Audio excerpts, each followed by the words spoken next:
Ako si Kamaestro. Ibabahagi ko sa inyo ang isang kwento. Hango sa totoong buhay, simulan na natin. Hindi mo alam ang sinasabi mo, Filipo. Sa palagay ko, hindi pa ito ang tamang oras para pag-usapan ng tungkol sa bagay na yan. Wika ni Lolo Berong. At bakit niyo naman po nasabi, Lolo? Tanong ni Filipo. Sa palagay ko, hindi ka pa rin handa para unawain ang mga nangyayari. Kaya sa ngayon, huwag mo munang isipin ang tungkol sa mga magulang mo. Marami kang dapat pagtuunan ng pansin. Kagabi, habang wala ka, isang mangingisda mula sa playa ang nagpunta. Pinapasundo ka dahil kailangan ng tulong ng kanyang anak. Baka mamayang hapon babalik siya. Tugon ni Lolo Berong sabay talikod. Nagdadalawang isip itong magsalita tungkol sa mga magulang ni Filipo dahil inaalala nitong hindi mauunawaan ng binata ang lahat. Ang mabuti pa, magpahinga na muna tayo. Sasamahan kita mamaya sa playa. Tama ang lolo mo. Huwag mo munang pag-aksayhan ng oras ang tungkol sa mga magulang mo. Masisira lang ang ulo mo kakaisip. Lolo Berong, dito muna ako makikitulog ha. Wika ni Ipong. Matapos magsalita, bigla nitong isinalampak ang sarili sa upuan. Hindi pa man nakakalipas ang 10 segundo, humihilik na ito. Pampihira. Tulog ka agad? Ay nako, makatulog na nga lang din. Marahang pumasok sa silitang binata at nahiga sa kama. Gaya ni Ipong, ilang segundo lang ang lumipas. Kaagad na rin siyang nakatulog. Hapon na nang magising ang binata at nagtataka ito dahil hindi naman dumating ang sinasabing mangingisda ni Lolo Berong. Lo, magandang hapon. Nagpunta po ba yung mangingisda? Tanong ni Filipo. Hindi pa po eh. Antayin mo lang. Kasi sabi niya, ngayong hapon daw siya pupunta. Ay, teka. Mukhang siya na yan Tugon ni Lolo Berong. Nilingon naman ito ni Filipo. Nakita ang isang matipunong lalaking naglalakad papasok ng kanilang bakuran. Magandang hapon po, Mang Berong. At sa'yo din, Filipo. Pasensya na sa istorbo ha. Pero kailangan ko kasi ng tulong niyo eh. Wika ng lalaki. Apo, siya ang sinasabi ko sa'yo, si Batog. Sige na, maiwan ko muna kayo ha para makapag-usap. May gagawin lang ako sa loob. Pagpapakilala ni Lolo Berong. Pag-alis ng matanda, kaagad namang pinaliwanag ni Badong ang pakay. Sinabi niya ang buong pangyayari at ayon sa kanya, marami sa kanilang mga kababaihan ang nawawala, lalo na ang mga nagdadalang tao. Hindi matukoy ng mga taong bayan kung ano ang posibleng dahilan ng pagkakawala ng mga ito. Ngunit ang nakakapagtaka, nasa edad 18 hanggang 30 taong gulang na babae lang ang nawawala. May mga bakas bang naiwan? O hindi kaya naman may mga bangkay na nakita? Tanong ni Filipo. Wala po kaming nakikitang bangkay. Kaya umaasa pa din ang mga pamilya ng mga nawawala na makikita pa sila, na buhay pa sila. Tugon ni Badong. Akmang magsasalita pa sana si Filipo nang bigla namang sumabat sa usapan si Ipong na nooy papungas-pungas pa palabas ng tahanan.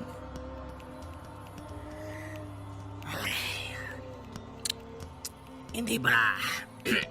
Pasensya na, kakagising ko lang. Hindi ba dapat sa mga pulis kayo lumalapit? Tanong ni Ipong. Ginawa na din namin yan eh. Pero ang sabi nila, iimbestigahan nila ang nangyari. Pero ilang linggo na simula nang nag-report kami. Wala namang naging resulta. Ganun pa din ang sinasagot nila. Tugon ni Badong. Habang nag-uusap ang dalawa, napansin ni Pilipo na iba ang tingin ng kaibigan kay Badong. At nang tignan nito ang kamay ni Ipong, laking gulat niya dahil sumenyas ito na umalis. Kagad namang nagpaalam ang binata papasok ng tahanan. Habang papasok ito ng sala, hinila siya ni Lolo Berong. Pasensya na, Apo. Hindi ko rin napansin nung nandoon ako kanina eh. Pero tignan mo kung paanong nagwawala ang langis na nasa bewang ko. Nanlaki ang mga mata ni Filipo nang makitang kumukulo at umaapaw ang langis sa sisidlan. Hindi po ba nangyayari lang yan kapag merong aswang o masamang elemento sa paligid? Tanong ni Filipo. Tama ka, Iho. Malakas ang kutob ko na hindi pangkaraniwang tao si Badong. Kaya nga ginising ko si Ibong eh. Siya mismo ang makakapagpatunay nito. Tugon ng matanda. Patuloy na pinagmasdan ng dalawa ang pag-uusap nila Ipong. Hanggang sa tila biglang nakaramdam ng takot si Badong at dali-dali nang umalis. Oh, anong nangyari doon? Parang natakot yata sa'yo ah. Tanong ni Lolo Berong. Tama nga po kayo. May kung ano nga sa taong yun eh. Hindi ko malaman kung bakit siya biglang nataranta at kumaripas ng takbo. Tugon ni Ipong. Kung hindi siya pangkaraniwang tao, bakit kailangan niyang humingi ng tulong sa atin? Hindi ba parang malaking kalokohan? Tanong ni Filipo. Alam mo, Apo, hindi pa natin lubosang nauunawaan ang lahat. Marahil may malalim na dahilan kung bakit lumapit sa inyo ang taong yon. Kung ano man siya, mas mabuti sigurong tugunin niyo ang paghingi niya ng tulong. Wika ni Lolo Berong. Pinag-usapan ng dalawa ang gagawin at sa pagkakataong iyon, ipinaubaya ni Lolo Berong ang desisyon sa binata. Kinabukasan ay maagang pinunta ng dalawa ang baryo sa Aplaya. Hinanap si Badong. Hindi naman ito gaanong kalakihan, kaya mabilis nila itong natagpuan. Salamat naman at pinuntahan niyo ko. Pasensya na kung bigla akong kumaripas kahapon ha. Natatakot kasi kung masundan ang mga kalaban namin eh. Ang mabuti pa, doon tayo mag-usap sa loob ng bahay. Wika ni Badong. Pagkarating sa loob ng tahanan nito, tumambad sa dalawa ang ilang batang babae. Mga anak mo ba sila? Tanong ni Filipo. Oo, tinago ko sila sa loob ng bahay dahil sa mga nangyayari. Natatakot ako na baka makuha din sila ng mga aswang eh. Tugon ni Badong. Kung gusto mong tulungan ka namin, magsabi ka ng katotohanan. Anong uri kayo ng nilalang? Wika ni Ipong. Nanlaki ang mga mata ni Badong dahil sa tanong nito. Alam mo na din pala, mukhang wala na akong dapat itago sa inyo. Sige, sasabihin ko ang lahat. Inanyayaan niya ang dalawang maupo at nagsimulang magsalaysay. Ayon kay Badong, lahat sila sa baryong iyon mga engkanto. Pinili nilang magpanggap na tao at mamuhay ng mapayapa. Masyadong magulo sa pinanggalingan nilang mundo. Ginagawa silang alipin ng mga mas matataas na uri ng engkanto.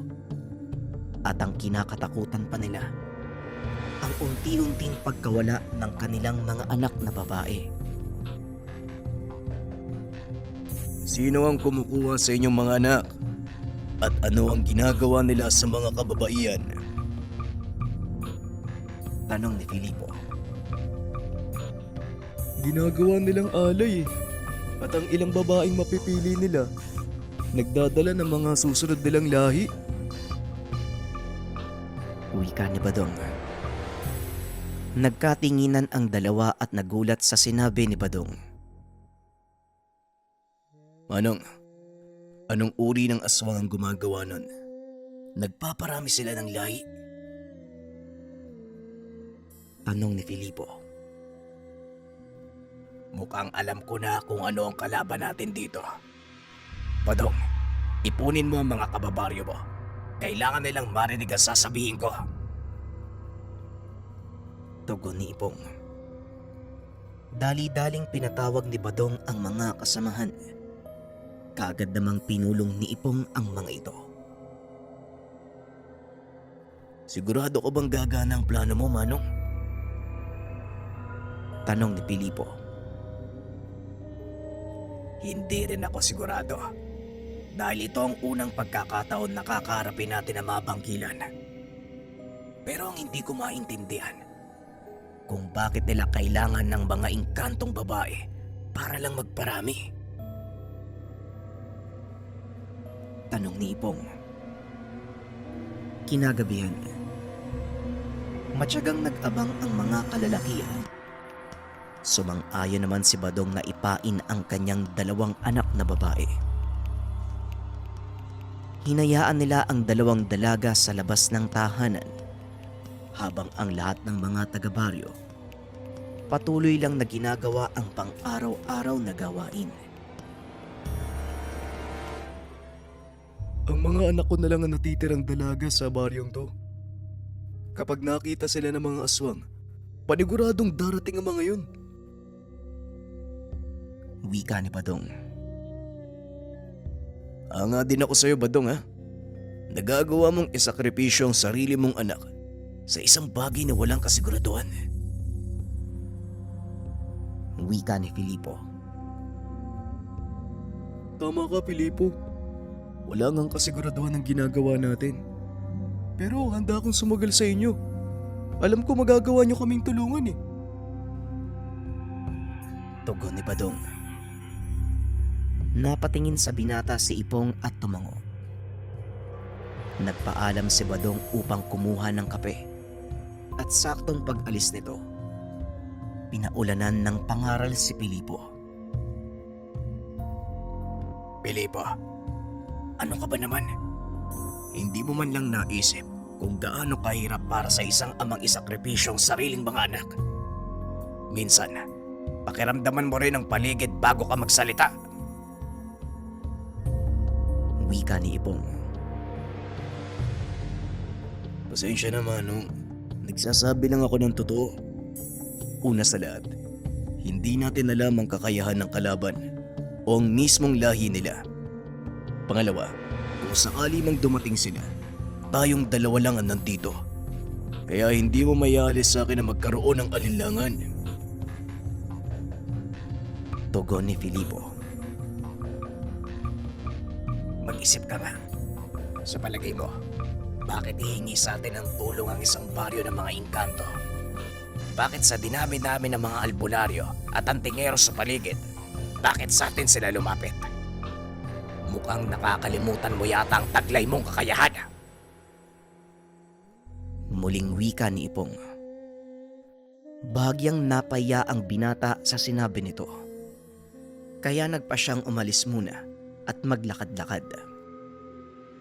Habang nasa kalagitnaan ng pamamasyal, hindi maalis sa isipan ng binata ang mga sinabi ni Ipong.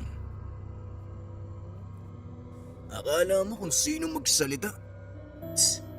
Lagi din namang tulog.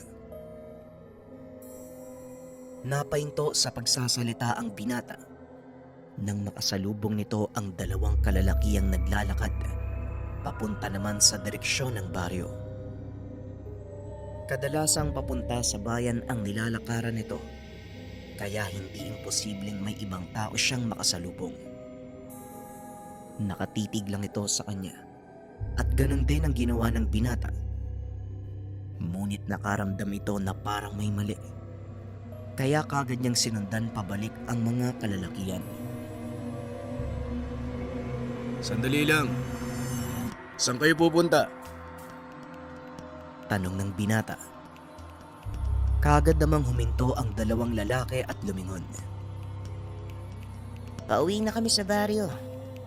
Bakit mo tinatanong? Tugon ng isa sa mga kalalakihan. Pauwi na kayo. Nadala niyo ba ang pinabili ni Badong? Tanong ng binata. Sinusubukan nitong huliin ang mga kalalakihan kung nagsisinungaling ba ito o hindi. Oo, nandito. Sige na, mauuna na kami sa'yo. Tugon ng isa pang lalaki. Akmang magpapatuloy na sa paglalakad nang muli silang hinarang ng binata. Sandali lang. Maaari ba ako makahingi ng pinapabili ni Badong? Wika ni Pilipo. Biglang natigilan ang dalawang kalalakihan. Dali-daling tumakbo pabalik sa pinanggalingan. Ngunit sa kasamaang palad, nagawa na silang tigalpoy ni Pilipo. Unti-unting napalhod ang mga ito hanggang sa tuluyang madapa sa lupa. Walang ya ka. Ano sa palagay mo yung ginagawa mo? Wala kang alam, kaya huwag ka nang makigulo pa. Wika ng isa sa mga kalalakihan. Tama ka. Wala nga akong alam. Kaya kung ako sa'yo, magsisimula na ako magsalita. Tugon ni Filipo. Wala kaming sasabihin sa'yo at hindi mo alam kung sino ang kinakalaban mo.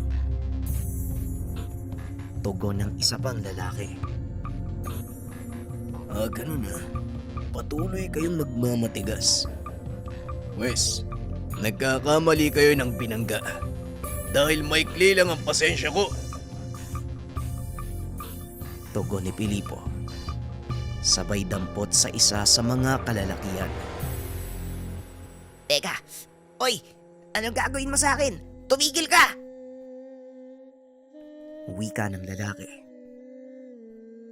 Magsalita ka. Ano ang pakay niyo sa baryo?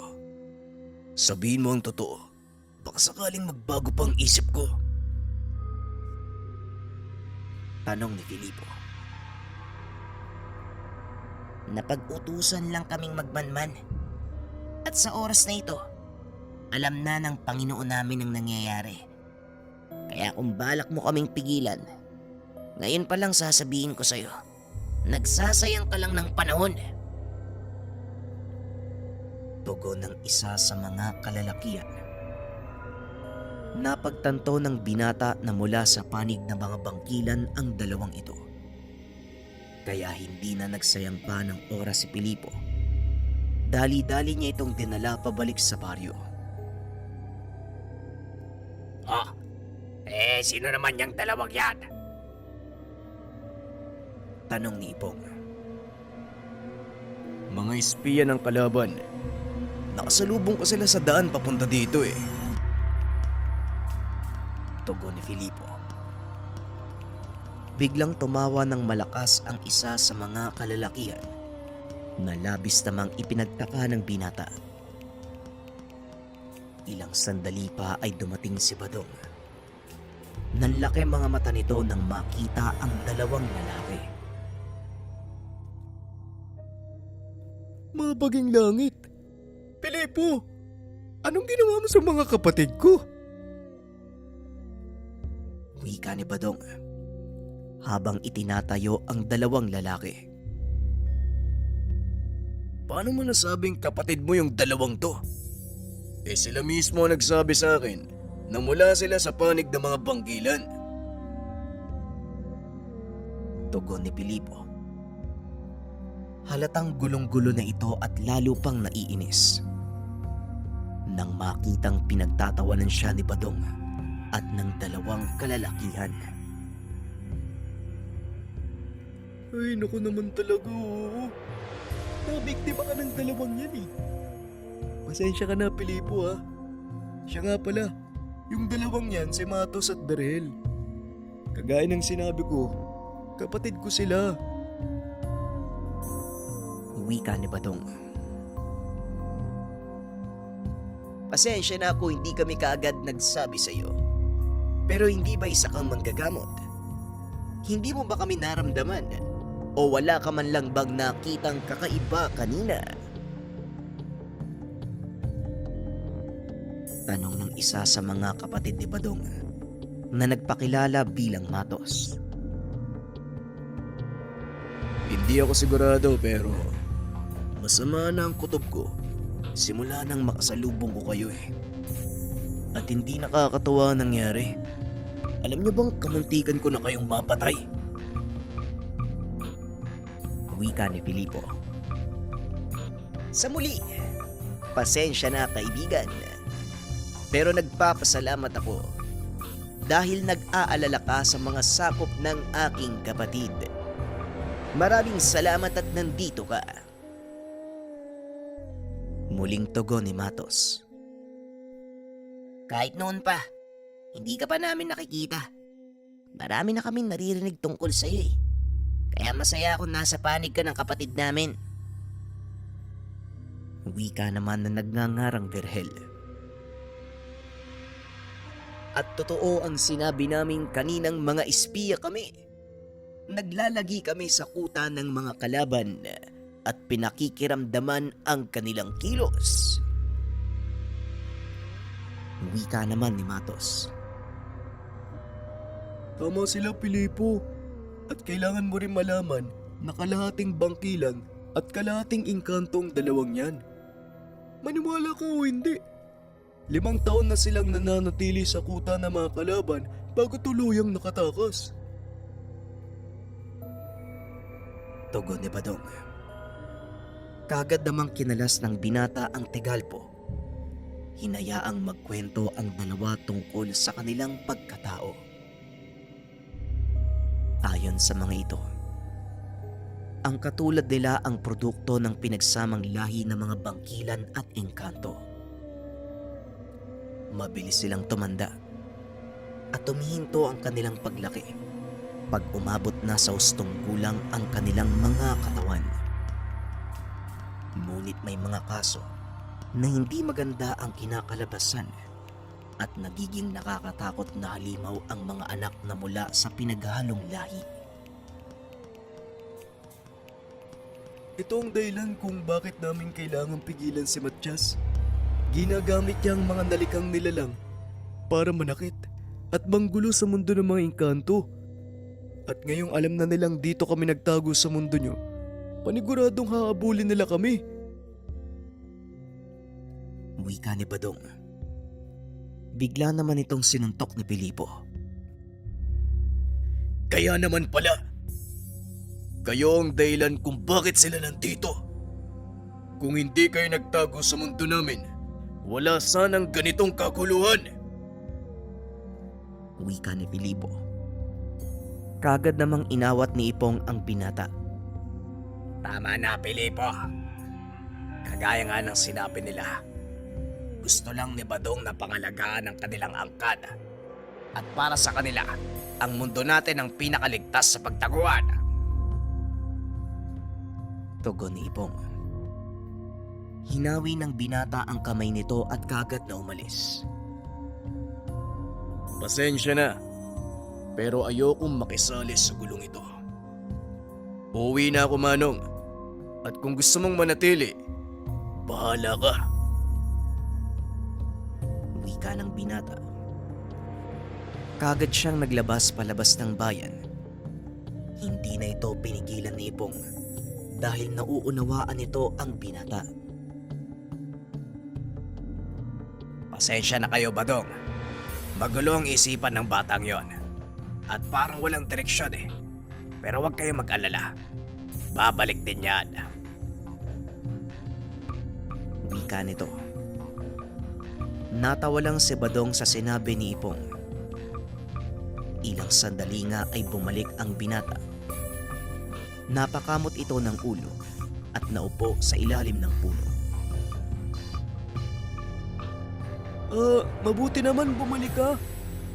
Halika, Pilipo. Luto na din yung hapunan. Kumain na muna tayo. Wika ni Badong. Kagad namang nilapitan ni Ipong ang binata.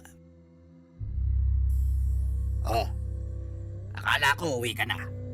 Bakit ka pa bumalik? Tanong ni Ipong. Naalala ko, nagpalit yan pala ng baboy Ramoy. At nakitulong ako sa paghabol nun kanina. Alam nga naman, hindi ako makikain. Pinaghirapan ko rin yun, no? Sayang naman. Pagdadaylan ni Pilipo. Ang totoo, inusig ito ng konsensya niya sa sinabi niya kay Badong. Matapos kumain, kinausap nito sina Matos at Vergel.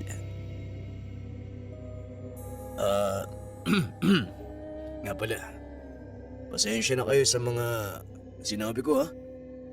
Nadala lang ako ng emosyon eh. Kaya naman kasi, bakit niyo ako pinagtripan kanina? Pwede niyo naman sabihin kung sino kayo eh. Pwede niyo naman sabihin yung totoo eh. Wika ni Filipo. Pasensya na, kaibigan. Malayo pa lang, alam na naming kakampi ka. Kaya naisip naming maglaro ng kapatid ko. Pero nagpapasalamat ako. Hindi mo kami tinuluyan. Wika ni Matos. Oo nga. Akala ko kanina, mamamatay na ako eh. Wika ni Vergel. Ayos lang. Ang mga kilos ko ay nababatay kung anong nararapat. At isa pa, nangako kasi kami ng kasama ko na tutulungan si Badong. Pag-uusap ng tatlo. Samantalang si Ipong naman ay nakikipag-usap kay Badong. Pinapaliwanag nito kung bakit ganun ang ugali ni Filipo. Halos sa akin lumaki ang batang yan eh. Kaya kilala ko ang ugali niya. Magaspang po magsalita. Pero ang totoo, napakabait at maalalahanin si Pilipo. Hindi ko din siya masisisi dahil sa nangyari sa mga magulang niya. Pinaliwanag ni Ipong ang katotohanan kung bakit naulila ang binata. Laking gulat nito dahil sa naging tugon ni Badong. Kung ang tinutukoy mo mag-asawa, si Belen at Romel, kilala ko ang dalawang yun. At hindi pa sila patay. Alam kong nasa mundo pa din sila at patuloy na nakikipaglaban kay Matias. Wika ni Badong. Teka, sigurado ka ba sa sinabi mo, Badong? Kung totoo man ang sinasabi mo, magandang balita to para kay Pilipo. Tugon ni Ipong. Ano yun, Manong Ipong? Anong magandang balita yung sinasabi mo? Biglang napalingon si Ipong sa kinaroroonan ng binata. Wala naman, Pilipo. Andiyan ka pala.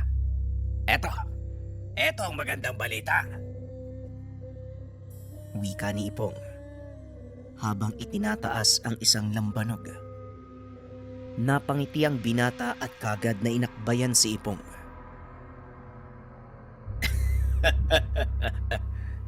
Mukhang masarap nga yan ah. Tara, simulan na natin. Tugon ni Pilipo.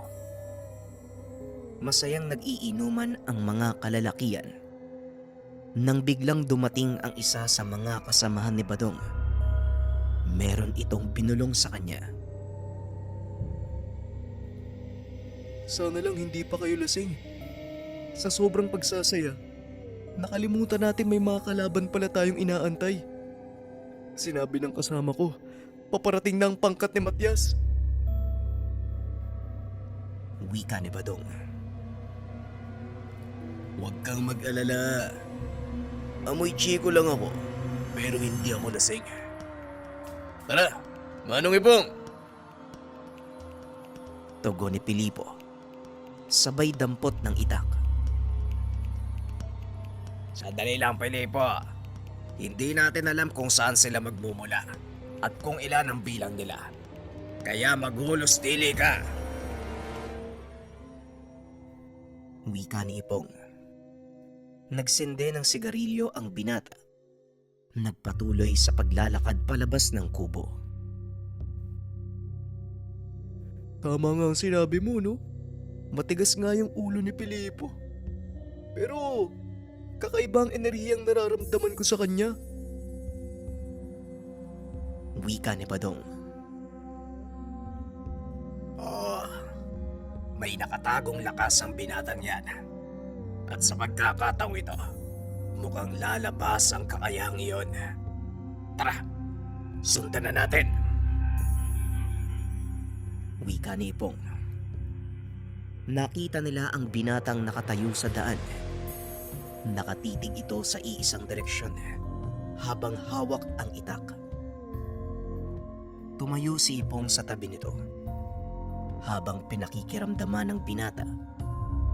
Sa pagkakataong iyon, ramdam niya ang kakaibang enerhiya mula kay Pilipo. Mag-iingat kayo. Dahil maaaring kasama sa pagsalakay si Matias. Wika ni Badong. Pwede mo bang ikwento ang tungkol sa Matias na yan? Sa totoo lang, wala akong ideya kung sino siya. Tanong ni Pilipo. Pinaliwanag ni Badong ang tungkol sa kanilang kalaban. Ayon kay Badong, sinaunang aswang si Matias. Nabuhay ito ng daang taon.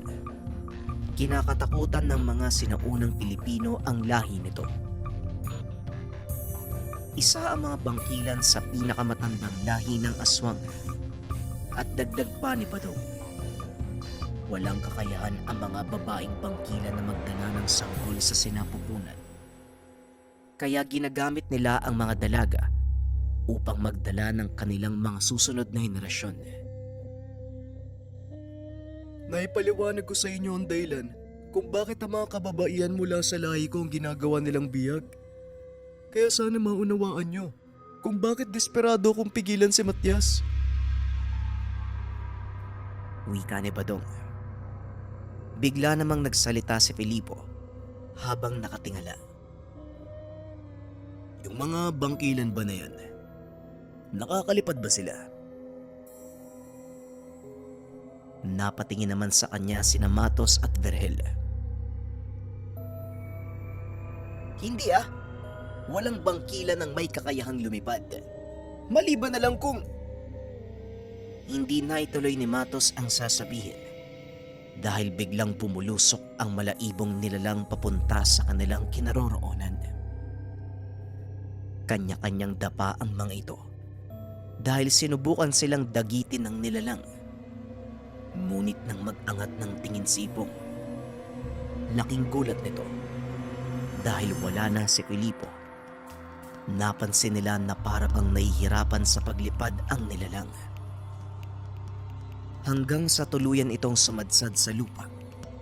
At nang tignan ni Ipong kung ano ang nangyari dito, nakita niyang papatayo si Pilipo. Anong ginawa mo? At paano ka napunta dyan? Tanong ni Ipong. Sumabit kasi sa damit ko yung kuko niya. Kaya yun, sinakyan ko. Pinagsasaksak. Wala naman palang. Hindi na ituloy ng binata ang sasabihin nang bigla siyang itulak ni Ipong palayo.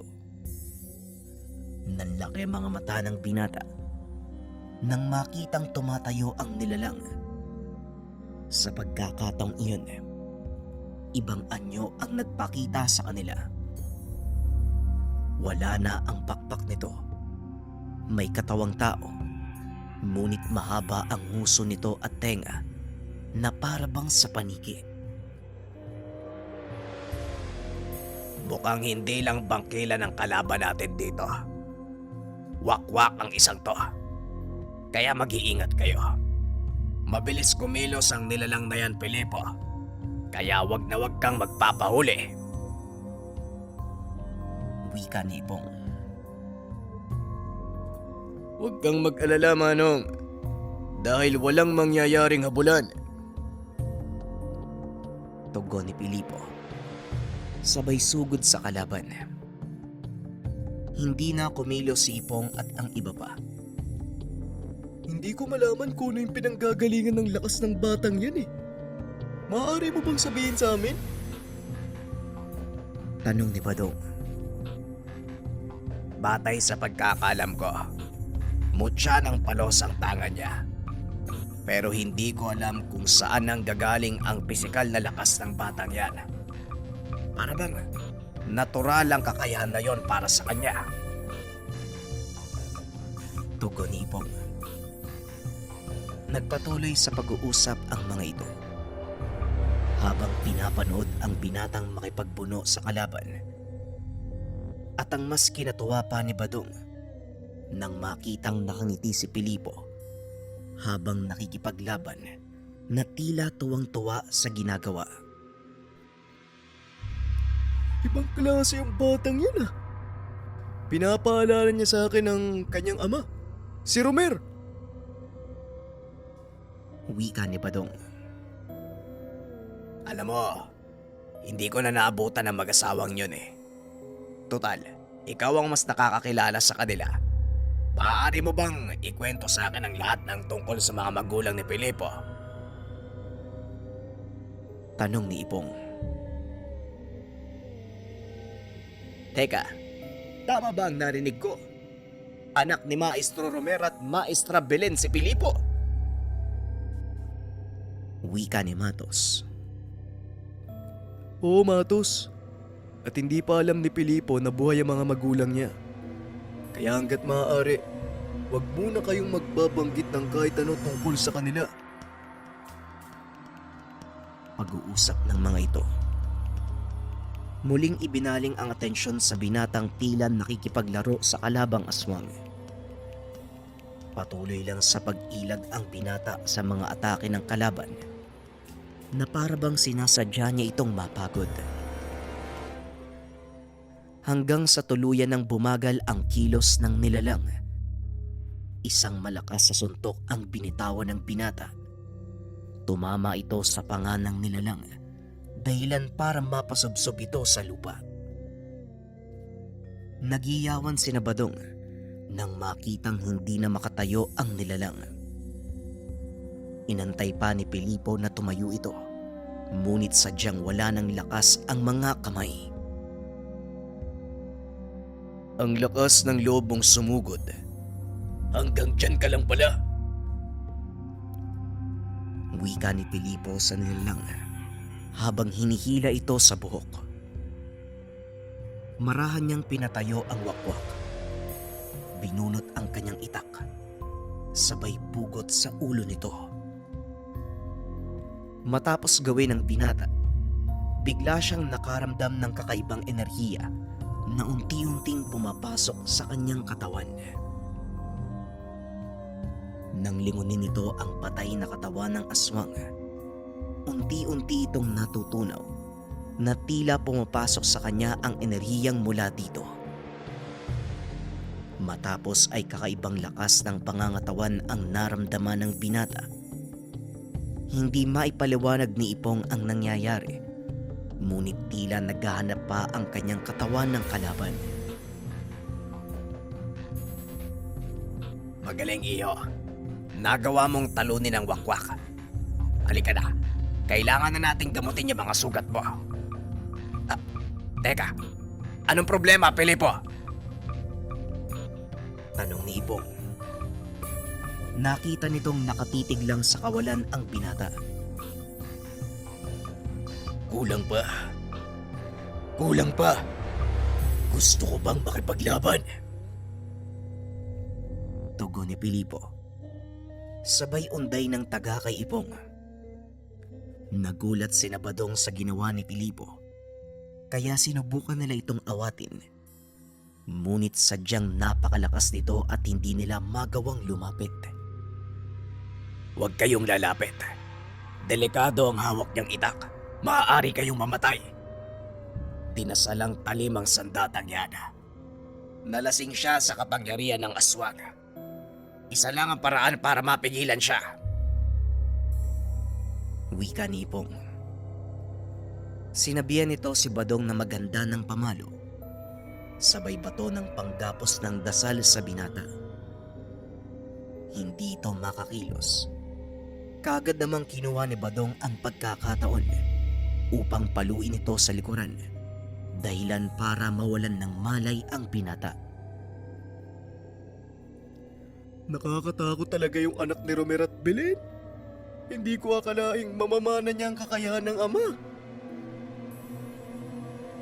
Wika ni Badong. Sa pagkakataong ito, pinaliwanag niya kung anong klaseng mga tao ang magulang ng binata. Walang kasing bait ang mag-asawang yun. Kahit kailan, hindi nila binigo ang mga nilalang na humingi ng tulong sa kanila. Wika ni Badong. Habang pinapasan papasok ng kubo ang walang malay na si Pilipo. Bata pa ako nung unang makita sina Maestro Romer at Maestra Belen. Ngunit maging ako, nakita ang kakayahang taglay ng mag-asawa nang minsang salakay ng mga tikbalang ang aming pamayanan. Wika ni Matos. Si Maestro Romer ang tumalo sa isang hukbo ng mga tikbalang. At simula nun, nagpa siya kami magkapatid na maging tagasunod niya. Tugon ni Berhel. Walang kaalam-alam si Ipong na ang mga engkantong tinulungan nila konektado pala sa mga magulang ni Filipo. Na parabang sinadya ng panahon at pagkakataong magtagpo ang landas nila Filipo at Badong. Kinabukasan, nagising ang binata sa loob ng kubo. At pagmulat ng mata nito, ang mukha ng anak ni Badong ang unang nasilayan. Teka, anong nangyari? Asan ako? Patay na ba ako? Tanong ni Filipo.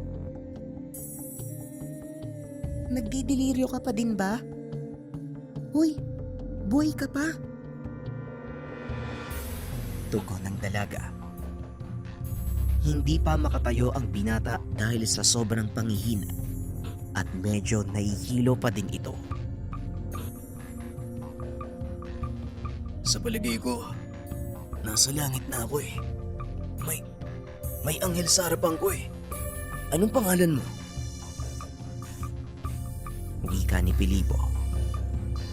Bagyang nainis ang dalaga dahil biglang hinawakan ni Filipo ang kamay nito. Ay nako, lango ka pa nga sa alak. Ayun kasi, hindi titigil hanggat may inumin. Parang ewan tuloy, diyan ka na nga. Matulog ka na lang muna. Baka sakaling magkatotoo yung panaginip mo. Wika ni Mira. Dali-dali itong lumabas sa kubo. Bigla niyang nakasalubong si Ipong. O Mira, kumusta naman ang bayani mo? Tanong ni Ipong. Ayun mukhang nagdidiliryo na. Nakakainis eh. Kung ano-ano yung sinasabi. Kesyo nasa langit na daw siya. Basta nakakagigil. Para siyang si tatay pag nalalasing eh. Tugon ni Mira. Naiinis ka nga ba? Eh bakit ka nakagiti? Namumula ka pa. Tanong ni Ipong. Isa ka pa manong ha. Kung hindi nyo kami tinulungan kagabi, ibubuhos ko sa iyo tong tubig sa batya. Wika ni Mira. Ay, kalma lang. Nagbibiro lang ako. Pero alam mo, Mira, kahit ganyan yan si Filipo, mabait yan. Kaso nga lang, hindi niya alam yon. O siya, hinahanap ka pala ng tatay mo. Pag-uusap ng dalawa. Kagad namang pumasok sa kwarto si Ipong. Nakitang natutulog ang binata. Nanlaki ang mga mata nito dahil wala na ang mga pasa nito sa muka. Maging ang mga galos sa braso at katawan ay parang binura. Dali-dali itong lumabas upang sundan si Mira. Maswerteng hindi pa ito nakakapasok sa kubo ng ama. Mira, sandali lang. May tatanong lang ako ha. Ikaw ba nag-asikaso kay Filipo kagabi? Tanong ni Ipong. Opo, Manong. Bakit po? Tugon ni Mira. Napansin mo ba yung mga pasa niya? Sa kayo mga galos? Opo. Kaya nga po nasabi kong nabugbog yung katawan niya eh. Bakit po, Manong? Patay na ba siya?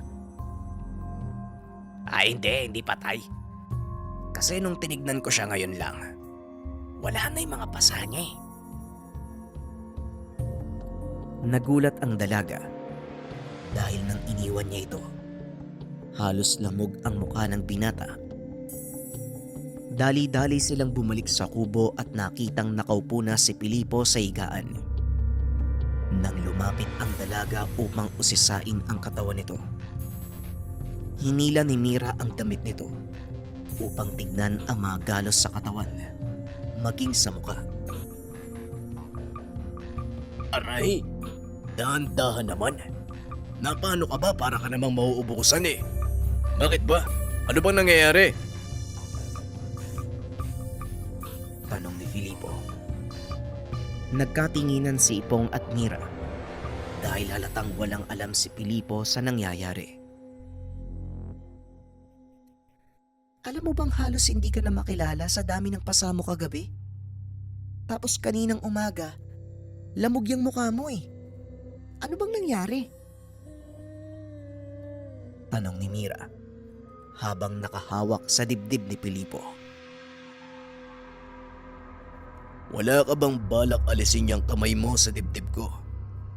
Alam mo, wala din akong ideya sa nangyari kagabi. Nagising na lang ako may pangit na nagpupunas sa noo ko. Tugon ni Filipo. Isang malutong na sampal ang dumampi sa pisngi nito. Napailing na lang si Ipong dahil sa ugali ng binata. Tinignan ni Filipo ang sarili sa salamin, ngunit wala naman itong nakitang kakaiba. Habang nag-uusap ang tatlo ay biglang dumating si Mang Badong, kasama ang isang babae at isang lalaki. Mabuti naman at gising ka na, Filipo. May mga bisita kayo. Wika ni Badong. Paglingon ni Ipong, nanlaki ang mga mata nito at hindi makapagsalita. Magandang umaga, Ipong. Kumusta? Wika ng lalaki. Napalingon si Filipo at nagtaka dahil nakita nito ang panauhing babaeng umiiyak habang nakatitig sa kanya. Ale, may problema po ba? Bakit po kayo umiiyak? Manong, sino po sila? Kilala niyo po ba yung mga yan? Tanong ni Filipo. Marahang lumapit sa kanya ang babae. Hinaplos siya sa pisngi. At sa hindi maipaliwanag na dahilan, biglang tumulo ang luha ni Filipo. Hindi nito naiintindihan ang nararamdaman, kaya dali-daling tumakbo palabas ang binata. Kagad namang sinundan ni Mira. Naiwan sa kubo sina Badong, Ipong, kasama ang dalawang panauhin. Pasensya ka na, Ipong, ha? Biglaan din kasi yung pagdating nila. Isa sa mga espiya ko nakapagsabi sa kanilang nandito kayo. Wika ni Badong. Walang anuman, kaibigan. Robert, Belen, ikinagagalak ko kayong makilala. Pasensya na kayo sa naging asal ni Filipo. Tugon ni Ipong. Mukhang hindi naturuan ni Tatay Berong na magandang asal yung anak ko. Wika ni Romer. Nagpantig ang tenga ni Ipong. Anong sinabi mo? Wala kang alam sa naging buhay ng anak mo. Kaya wag mong ibunto ng sisi sa matanda. Dahil kayong mag-asawang nagkulang, kayong dapat sisihin kung bakit lumaking magaspang ang ugali ng anak nyo. Tugon ni Ipong sabay tulak kay Romer. Sinundan nito ang binata. Ngunit nang makitang nakaupo ito kasama si Mira, hinayaan na lang niya ang dalaga na magpakalma kay Filipo. Filipo, bakit ka umalis? Kilala mo ba yung dalawang yun? Tanong ng dalaga. Hindi, Mira. Ngayon ko lang din sila nakita eh. At yun nga yung nakakainis. Kasi hindi ko alam kung bakit ako naiyak nung hawakan ako ng babae. Bigla ako nagalit nang makita ko yung lalaki. Ay nako, ano bang nangyayari sa akin? Tugon ng binata. Hindi pa din ito mapigilan ang sarili sa pag-iyak. Sa loob ng mahabang panahon, hindi niya ito nagawa. Lumaki ang binatang matatag ang kalooban. Ang huling iyak nito ay nang malamang patay na ang mga magulang. Alam mo, hindi ako sigurado pero naramdaman ko na din yung ganyang kalungkutan nung namatay si Ina. Subukan mong pakalmain yung sarili mo. Mas magandang kausapin mo sila para malaman ang katotohanan. Wika ng dalaga. Hindi na nagawang magsalita ni Filipo dahil niyakap siya nito mula sa likod. Hindi maipaliwanag ng binata ang biglaang paggaan ng pakiramdam na tila unti-unting nawawala ang nararamdamang galit at lungkot. Salamat, Mira. Itong unang pagkakataong may yumakap sa akin. Ayos pala. Masarap pala sa pakiramdam. Wika ni Filipo. Huwag kang masanay Baka hanap-hanapin mo yung yakap ko. Ngayon lang to. Pinaiyak ka ng babae. Wika ni Mira. Huwag mo muna akong bitawan. Kahit ilang minuto lang. Salamat. Nanatili ang dalawa. Hanggang sa hindi namalayan, kapwa silang nakatulog sa lilim ng punong kahoy. Nagising na lang ang mga ito nang biglang sumulpot si Felisa, ang nakababatang kapatid ni Mira. Aba. Ang sarap ng buhay niyong dalawa dito Hoy Mira, kanina ka pa hinahanap ni tatay. At ikaw naman, bakit mo niyayakap yung ate ko? Isusumbong kita kay tatay. Kailangan mong panagutan yung kapatid ko. Wika ni Felisa. Dali-dali namang tinakpan ni Mira ang bibig ng kapatid. Tumahimik ka nga, baka may makarinig sa'yo. Isipin pa, totoo yung sinasabi mo. Sige na, susunod na ako. Napalingon si Mira kay Filipo para sana humingi ng paumanhin. Ngunit hindi niya naituloy. Nakita nitong nakangiti ang binata habang nakatitig sa kanilang magkapatid. Sige na, baka magalit si Manong. At saka huwag ka mag-alala, Felisa. Papanagutan ko yung ate mo. Wika ng binata. Napailing na lang si Mira. Kagad na ding tinungo ang kubo ni Badong.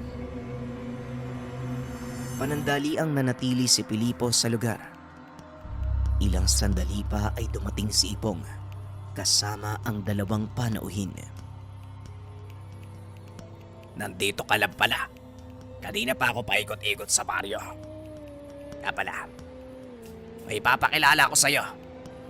Si Romero at Isabel. O Pilipo, sila ang mga magulang mo. Biglang napalitan ng yamot ang ngiti sa mukha ng binata. Dahil ang pagkakaalam nito, patay na ang kanyang mga magulang. Niloloko mo ba ako, Manong Ipong? Nandun ako nang ilibing ang nanay at tatay ko. Tandang-tanda ko yun. Anong sinasabi mong boy sila? Tanong ni Filipo. Maniwala ka, Pilipo. Kahit ako, hindi makapaniwalang boy pa sila. Si Badong ang naging daan upang magkita-kita tayo. Wika ni Ipong.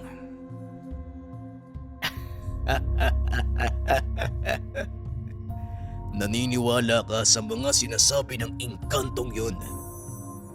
Malay natin, baka nililin lang ka lang. At itong dalawang to, baka wala na mga kalaban. Wika ni Filipo. Akmang magsasalita pa sana ang babae, ngunit biglang umalis si Filipo. Laking gulat nito nang bigla siyang suntukin ng lalaki.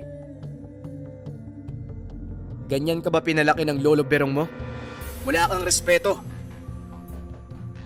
Wika ni Romero. Walang yan to ah. Sino ka sa palagay mo para suntukin ako? Tugon ng binata sabay sugod. At sa isang suntok, nagawa nitong pabagsakin si Romero. Wala kang inampag sa buhay ko. Kaya wala kang karapatang saktan ako. At isa pa, huwag mong pagsasalitaan ng masama ang lolo ko. Dahil siya lang ang nagpalaki at nagpamulat sa akin sa katotohanan ng mundo. Wika ni Filipo. Unti-unting tumayo si Romero. Akmang susugod pa sana ito nang bigla siyang pigilan ni Ipong. Tama na, Romero. Kagaya ng sinabi ko sa'yo, hindi mo mapipilit na tanggapin ng anak mo ang katotohanan. Matagal kayong nawala at inisip ng bata na patay kayo. Ilagay mo ang sarili mo sa katayuan niya. Siguradong maiintindihan mo siya.